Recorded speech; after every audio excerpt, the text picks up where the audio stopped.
Ajahn was just answering a question about past lives, and he's explaining about the importance of understanding how karma works. That karma is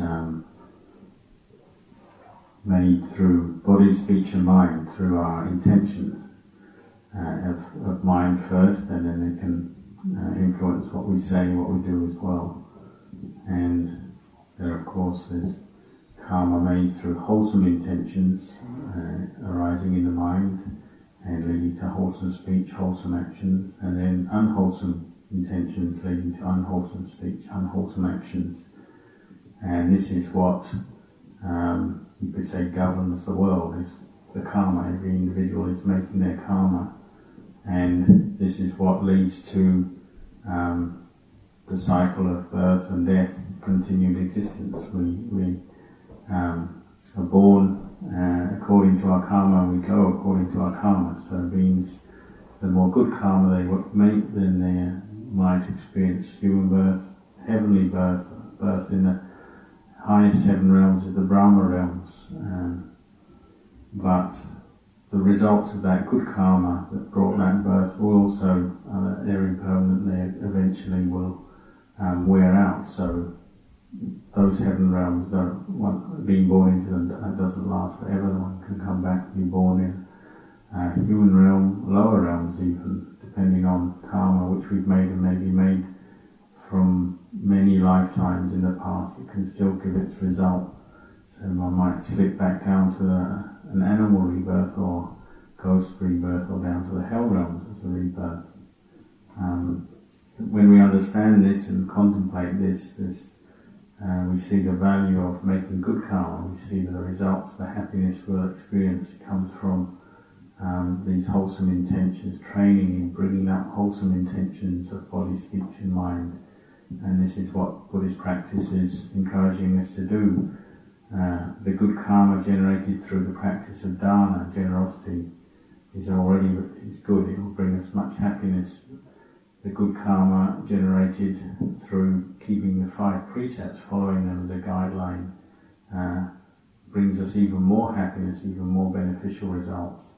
The 8 precepts, because require more effort put in, will bring us even more benefit, and so on. The practice, what we put into our practice, developing ourselves in wholesome ways, will bring us benefit and happiness as a result. If we develop mindfulness and use that to contemplate our experience, to further our wisdom, our understanding of truth, and help ourselves develop understanding of truth so that we can free ourselves from suffering, then we'll do ourselves the highest benefit. We'll reach the highest happiness, highest benefit. And so it's up to us to contemplate this and see the value of developing good karma through our lives, trying to develop ourselves in good ways like this, and to avoid making unwholesome karma. When we see the results that come from that, the suffering, we'll naturally want to avoid making more unwholesome karma.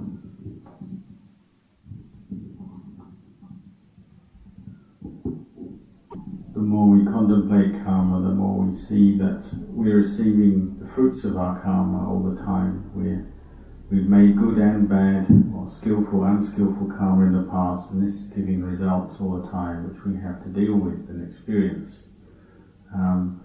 But at the same time, we have to understand that the past we can't change. So particularly the bad, the unskillful things we did in the past, we can't change that anymore, because the past is gone. The thing to do is focus on the present, and by understanding the importance of karma, focus on the present and developing good karma in the present, so that both in the present and in the future we are creating the causes for our happiness and our true benefit. So this is why we practice. We practice dana, practice keeping precepts, chanting, meditating, so that we can gradually raise the level of our minds by improving our efforts in the practice, making more good karma, and the result is that we experience more and more peace inside, inwardly. And this is actually the wise thing, and you could say the the correct thing for a human being to do is to develop themselves in a good way, in a wholesome way. We have to, if we want to experience true happiness, we have to have a sense of wishing ourselves as one person in this world, wishing ourselves well. So when we do the chanting, the metta chanting, we always start Aham Sukhito Homi, may I be well. Because if you really want to improve your mind and experience deeper happiness, you have to begin inside with yourself, learning to bring up more states of mindfulness, awareness, and more wholesome states, free from greed, free from anger. We have to see that the external happiness we can have in this world from all the senses, we can go out, we can buy nice things, see nice things, have nice experiences, good experiences. Externally, that kind of happiness doesn't last very long, and it can't go into our heart very deeply or stay there for very long. All those kind of experiences, they come and they go. But the happiness that comes from the practice of a spiritual path, from the dhamma, from practicing generosity, keeping precepts, developing ourselves in meditation, this goes in very deep into our hearts and brings us a much more long-lasting and satisfying peace of mind. And this, when we contemplate and see this, then that is what will tell the mind, oh, I should really do this, I should put more effort into the practice, and so I can experience more of this inner happiness. There was a question about an incident, a true story. As a man was in a car, was involved in a crash, was squashed by a big articulated lorry, and as the articulated lorry was crashing into the car, he grabbed a Buddha amulet that he had, and he made a vow. He said, if he dies, may he be, when he comes back next life, he made a vow, I will ordain as a monk to practice the dhamma, to do good. And he made that as this truck was crashing over the car, and he was sure he was going to die, but he made this very firm wish in his mind. And at the last second, the truck sort of veered off, so it flattened the car, but it didn't flatten the driver's seat, so he survived to tell this story. And the question was, can things like that happen? Is this karma? And Ajahn was explaining that at that moment he's making very good karma by making a very firm wish in his mind to ordain and do something very good. And the bad, unwholesome karma, the result of past unwholesome karma that was leading to this accident happening, and was about to cut off his life. He was obviously not dying of old age, he was going to die of an accident. That couldn't give its result yet because of the good karma he made at that moment. He brought up its result straight away, and the truck didn't squash him. And it's important to see like karma can be like that. This is why it's important to train our minds, develop our minds. He gave another example himself of a monk he knows who has now been a monk for over 10 years. And before, when he was a layman, he was involved in an accident in the sea, and he was drifting for 3 days and 3 nights in the ocean, clinging to a piece of driftwood, assuming he was going to die. But he said, if I get out of this, I'm going to ordain as a monk. And he made that very solemn, very firm vow in his mind. And he did get rescued, and he got out of that situation, so he did become a monk. And sometimes when one's involved in a crisis situation, one brings up very wholesome aspirations, wholesome positive thinking. It can help one very quickly to get a good result and get out of that situation. But you shouldn't wait until there's a crisis to practice this or do this. You should be doing this regularly in your lives. See that our life is uncertain. We don't know how long we'll be living for, and to see that we should really value and treasure human life and try to do as much good as we can while we have life, and to make your aspirations to do good, dedicate yourself to making good karma and following the spiritual path all the time, regularly, not just at moments of crisis.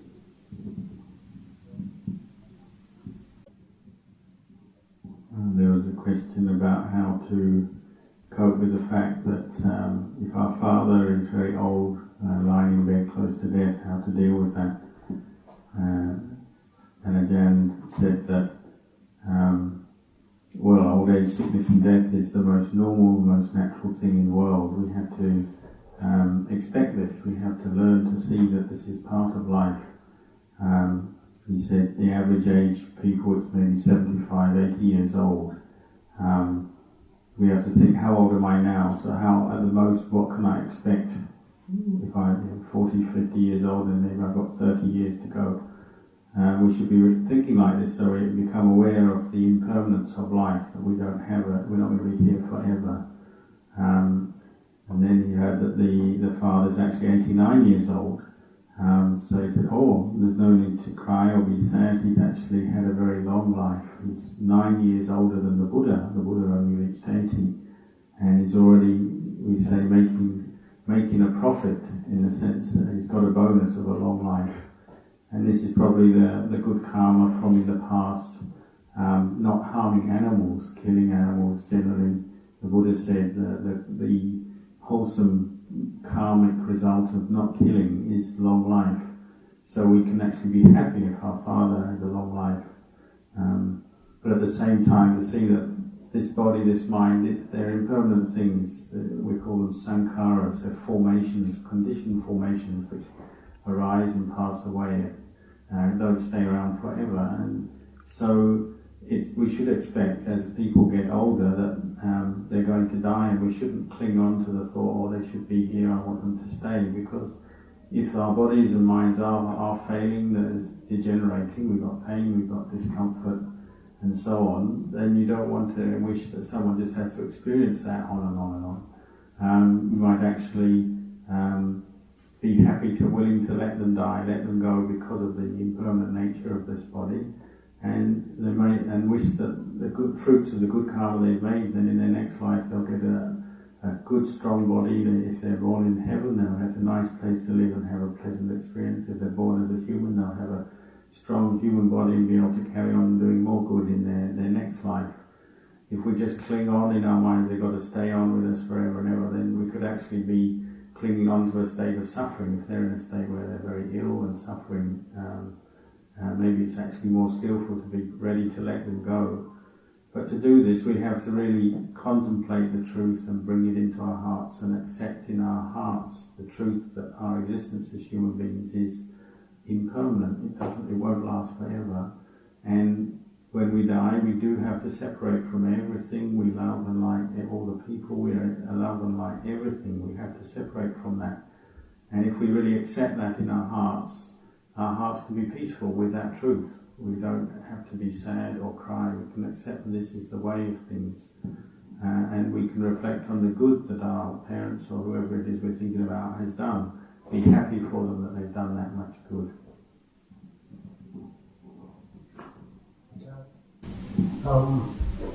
What is the purpose that we cannot remember our previous life? If we could remember our previous lives, maybe we could be more enlightened and we can nirvana a lot more easier. It's important to reflect on this, that maybe you say, wouldn't it be good if we could remember our past lives? Or maybe the opposite, maybe actually be a bad thing. We might actually become more deluded by remembering past lives. So if you think about this life, we already have a lot of work to do with all the confusion we have in our minds. We have a lot of attachment to people. We have people who like us, people who hate us. We have all kinds of attachments and confusion from that. Imagine you could remember your last 10 lives. That would multiply whatever current states of mind you're experiencing by 10. Well, all the confusion, you'd have 10 times more people who love you or like you, have hated you, 10 times more issues and things that you would have to deal with that you have now when you sit down and look at your mind. You'd have 10 times more confusion.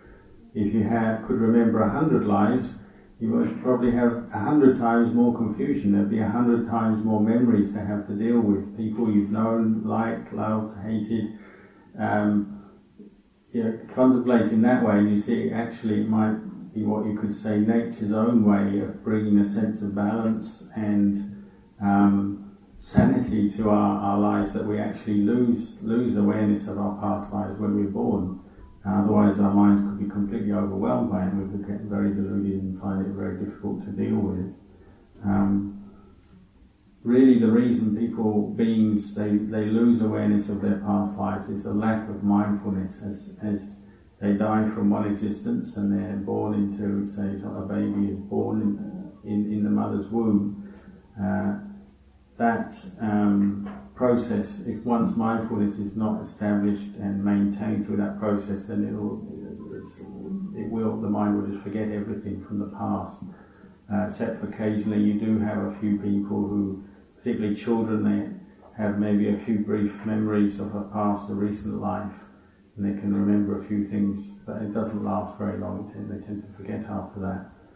The ones who do tend to remember past lives, say like the Buddha himself, because he had trained in mindfulness for so long, in so many lives, his mindfulness was, we'd say, perfect as a bodhisattva. So when he entered the womb of his mother, last birth that he became the Buddha, his mindfulness was perfect, so he could remember his past lives being in the womb, and when he got out he could even take a few steps and he could even speak because of that perfect mindfulness. The others who might have that, maybe a Pacceka Buddha, a silent Buddha, or the leading disciples of a Buddha, they might have enough perfection of mindfulness that they can actually remember straight away what their past lives were.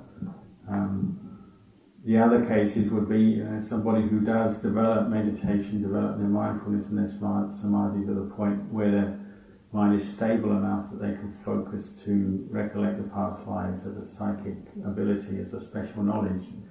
And the peace and stability of the samadhi would mean that whatever they learnt and knew about from their past lives, it wouldn't overwhelm the mind and confuse them and give them all kinds of attachments, and they just know that knowledge for what it is. But for most of us, probably it's best not to know the past lives. It's nature's way of balancing things and keeping us peaceful so that we don't get confused by all this knowledge. And this allows us to just focus on the present life, which is a good thing, because it means we can really focus on the present life and do good in the present life. You have a question? Yes, I do.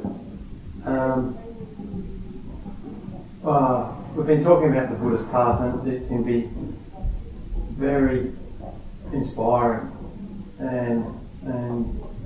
but it can also be very daunting, especially when you start practicing and you work out your level of mindfulness and how far you have to go, or how far you think you have to go.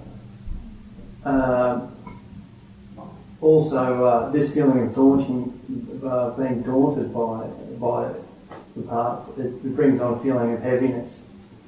And I was just wondering the role on the path of having a humour, a good humour, and a good sense of humour.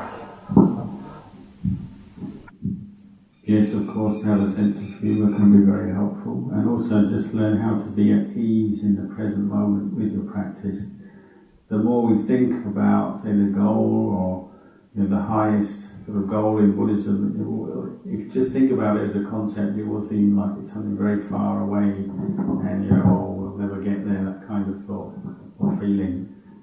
So Buddhism actually said, don't do that. The Buddha taught us just to concentrate on whatever's arising in the present moment. Always come back to the present, and just do as you've been doing. Notice he said, you coming here the last few days, just keep practicing in this sort of way, regularly turning to contemplate the teachings. Just notice how you feel, how you think in the present moment. Notice how your body, when our bodies change, we get older every day. Just notice these things and start reflecting on them in a very relaxed, a very easy way.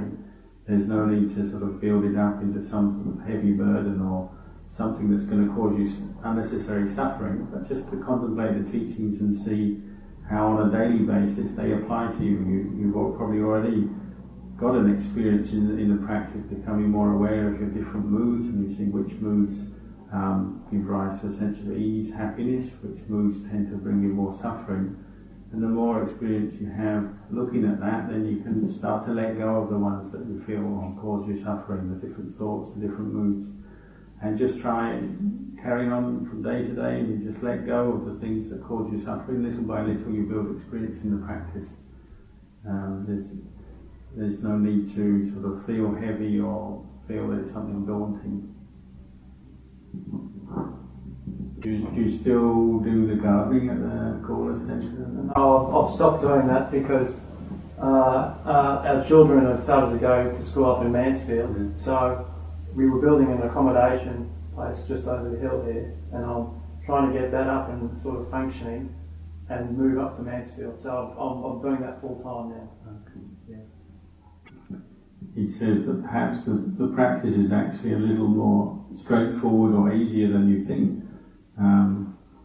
If, say, you were doing, I told him you'd been gardening, so if you were doing that job, he said, when you say you were gardening, you just contemplate the things around you as you garden. You just notice, trees, you plant a tree. If you want that tree to grow up into a strong tree, then healthy tree, then you have to look after it. And you think about what you have to do to look after it. You have to water it, fertilize it, protect it from pests and animals and things. Or you look around in your garden as you're gardening, you see how flowers and things, you plant them, they grow up, you look after them, they grow up, and they look very nice, but then eventually they start to fade, and they go back, maybe they disappear with the seasons, they disappear altogether. You can just contemplate like this in a very relaxed way on a daily basis. You just keep applying the Buddhist teachings to your daily life, and you get to understand the truth of things. You see, the world around us is a very impermanent place. That's normal, that's nature, it's nature's way to be like that. And little by little these kind of reflections will come into the mind, and they'll give you a lot more understanding, more peace. But do it in a very relaxed way. You don't have to make it into a big burden or anything difficult. I have one question. Something which I experienced in my daily life with my family. Let's say we have a situation between some members of the family now, and then we ask ourselves, is it because of our past life? Maybe in the past life we have been in the same community or in the same family, and maybe there was, like some of the stories you told us, maybe there was a reversal in the roles, and that somebody had done something wrong, and therefore in this life the roles reverse again, and then you bear the brunt of something that's happening. But how do you reconcile this? I mean, it's so cyclical. Sometimes you say, this present moment, things are happening this way, that's your karma. Maybe in the next life ahead, the person who did whatever wrong will bear the consequences. But then you ask yourself, now, what you're facing today, isn't it because of your past life? So, it doesn't get us anywhere. I mean, you try to find out, was it because of the past, or is it because now it's happening, you did something about it, it's going to happen to you in the future? What do you say about that? You've got something to add to that.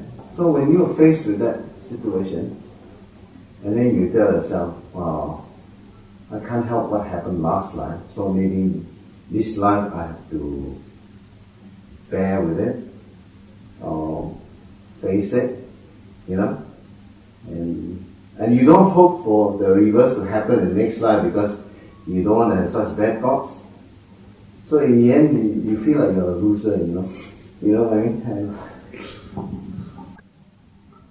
Says the best thing is probably just focus on the present moment, how things are, the situation of the present, because everything else, speculating about the past, planning, speculating about the future, it's really not that helpful. The important thing is just focus on the present, and everyone just has to look at their own behaviour, their own mind, their own speech, their own actions, and just take the very basic teachings of the Buddha that are unwholesome actions of mind, body, speech and mind. We have to try and abandon them, give them up, because they cause us suffering. They cause us suffering now and in the future. We try to give up any unwholesome behaviour with body, speech and mind, and try to develop the opposite, the wholesome, the skillful behaviour with our thoughts, with our speech, with our actions. And it really just comes down to this this point, we focus on the present moment and look at that. Are our actions, our speech wholesome or unwholesome, and try to establish ourselves in morality, where we're not giving in to our urges, where we might have anger or selfishness or whatever come up in the mind, not giving into that and letting it spill out into the way we speak, the way we act. But we're noticing it with mindfulness awareness, just noticing, oh, this is unwholesome. If I'm angry like this, I should let it go, not follow it and say things, do things. I'll just notice it and let it go. So Buddhist practice is all about this, is noting things, whether they're wholesome or unwholesome. The wholesome we keep, we develop them, we want to bring them up more. The unwholesome, we note them and then let them go. We actually do something about them. We restrain ourselves, let them go.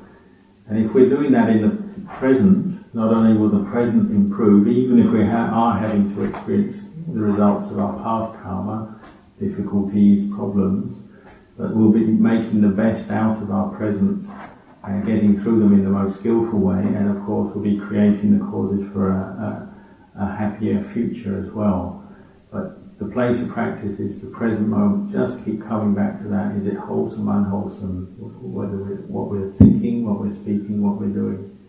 Is there any truth in, let's say that I'm in a relationship between me and son.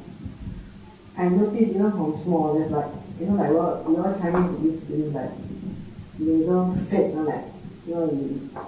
by nature, they don't get along. So it seems to like perpetuate itself even now, So it's not so much like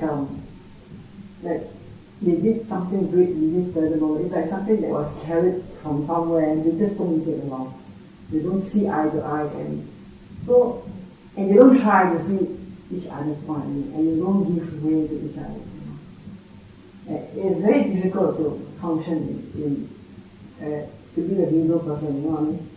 So that is what is the bothering part in this issue, because that I tell, I try to tell this party that you look on their side for, be more compassionate than their fellow. And then so in the end it becomes that it's my fault, I am the one who is not perceptive enough that I'm favoring one side over the other. So it's very difficult to get along in that instance. Can I add something? I didn't want to go into specifics when I asked my question, so I asked it in a very general way. But since it's in the open now, I think that the brunt of the problem is that I perceive myself as someone who gets about to do things, who's responsible for something, at least for my future. But the way I look at, my son, he cares for nothing.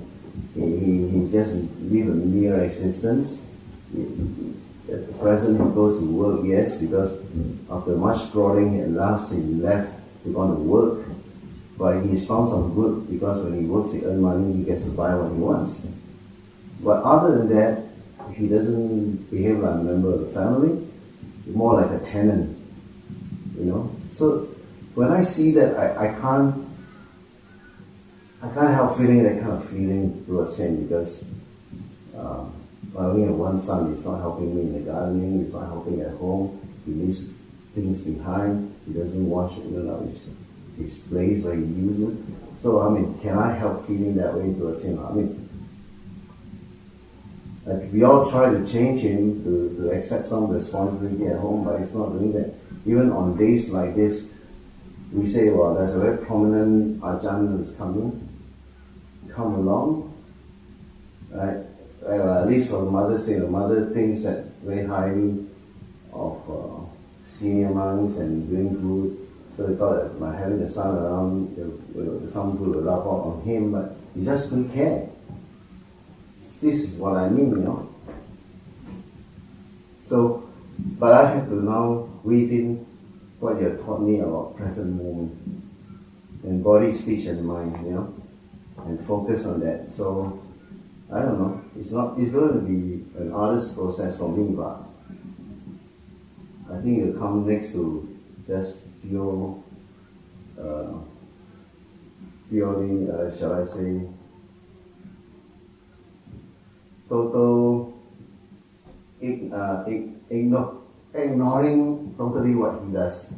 Whether there's a good form of letting go or not, I don't know. Is that good? He's not an outsider, he's my son. Is letting go good for him in this case? As parents, we really have to use these four Brahma-vihara dhammas in the way we deal with the family. Obviously, you bring children into the world, our first emotion or feeling is always going to be metta. We have love because they're our children, we brought them into the world, and that's correct. We should always have that sense of well-wishing, kindness, well-wishing for our children. If our children fall into suffering of any kind, then naturally it will normally bring out karuna. We have compassion, we don't want them to suffer, we wish them to get out of the suffering, and that's correct. If our children have any success in their studies or they get a job, then that's something we can feel happy for them. Whenever they have any kind of success or happiness in life, we can share in that by feeling happy. In other ways, in other situations, if certain things they're still not understanding or haven't got right or there's problems, but it's beyond our ability to teach them, then the correct thing is the fourth of the Brahma-viharas is upekkha. We have to understand that everyone is subject to their karma, and our own children bring into the world their karmic accumulations with them, their habits and characteristics, personality, good and bad sides.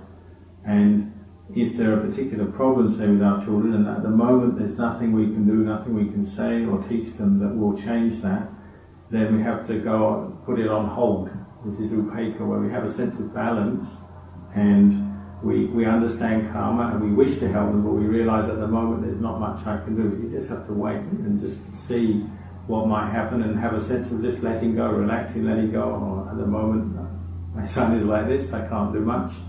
So you still love him, but you're not doing much, you're not trying to teach or force him to change, you just accept, at the moment he's like this, and maybe conditions will change. He will get older, conditions change, maybe later I will be able to talk or teach him in a good way. Another thing we have to remember also in the long term is that people change. Like sometimes children seem really good when we have them and they grow up and they seem really good, but because they're good and have many good qualities, they're popular, they get married, they go away, and then they leave us because they're good people. They have their own families, their own responsibilities, and that's it. They've got no time left for us because they've already got their own kind of family and responsibilities. Other children may start off and might say, well, he's not a good child, not very successful, not very responsible. Maybe later on they can change and they might be the ones who end up looking after us and helping us most when we're older. Ajahn was saying he's seen this in many, many instances, that it's not a sure thing that the good children is going to be the one who stays with you and looks after you, and the bad child is the one who goes away and never helps. It can change over the course of a lifetime for 100% from one to the other, and so we should remember that. Karma is changeable, people are changeable, and it's not necessarily everything is going to be fixed as it is forever. When we can remember that, it helps us to let go a bit more. It's not sure now. Maybe our son will change. He might have all kinds of good qualities, they just haven't flowered yet, they haven't come out yet. And if we're patient, things might change. When we can think like that, then we don't have to suffer or worry about it so much. We can sort of rest easy and just see what happens, have a more relaxed attitude.